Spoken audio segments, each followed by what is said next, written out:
আসসালামু আলাইকুম। আমন্ত্রণ জানাচ্ছি আরসিটিভি সংবাদে। সাথে আছি আমি এনামুল হক চৌধুরী। সিটিসেল দেশের প্রথম মোবাইল অপারেটর কোম্পানি সিটিসেল তাদের লাইসেন্স পুনর্বহালের জন্য সম্প্রতি চিঠি দিয়েছে টেলিকম নিয়ন্ত্রণ সংস্থার কাছে। 2016 সাল থেকে বন্ধ রয়েছে সিটিসেলের কার্যক্রম। চিঠিতে কোম্পানিটি বলেছেন, তৎকালীন আওয়ামী লীগ সরকারের পক্ষে নয় এমন একটি রাজনৈতিক দলের সঙ্গে সিটিসেলের যুক্ত ছিল, এমনই অযৌক্তিক ধারণা থেকে লাইসেন্স বাতিল করা হয়েছে।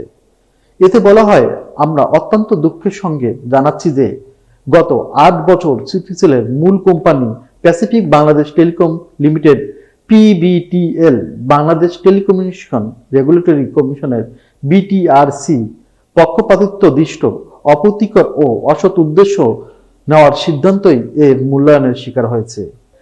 চিঠিতে আরো বলা হয়, এছাড়া বিটিআরসি তার ক্ষমতার অতিরিক্ত ও অপব্যবহার করে স্পষ্ট বৈষম্যমূলক উদ্যোগ নিয়েছে শুধুমাত্র এই অযৌক্তিক ধারণার ভিত্তিতে যে পিবিটিএল এমন একটি রাজনৈতিক দলের সঙ্গে ঘনিষ্ঠ যারা তৎকালীন সরকারের পক্ষে ছিল না।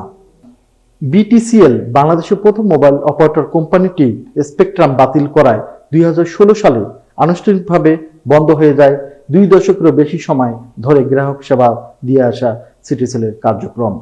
সময়মতো বকেয়া পরিশোধ করতে ব্যর্থ হওয়ায় 2016 সালের অক্টোবরে নিয়ন্ত্রক সংস্থার একটি প্রযুক্তি দল ঢাকার মহাখালীতে সিটিসেলের প্রধান কার্যালয়ে যায় এবং কোম্পানিটির নেটওয়ার্ক সুইচ বন্ধ করে দেয়। তখন সিটিসেলের কাছে নিয়ন্ত্রক সংস্থার 477 কোটি 69 লক্ষ টাকা পাওনা ছিল বলে জানিয়েছেন বিটিআরসি। দর্শক, এই ছিল এখনকার সংবাদ। আমাদের পরবর্তী সংবাদ দেখার আমন্ত্রণ জানিয়ে বিদায় নিচ্ছি। ভালো থাকবেন। আল্লাহ হাফেজ।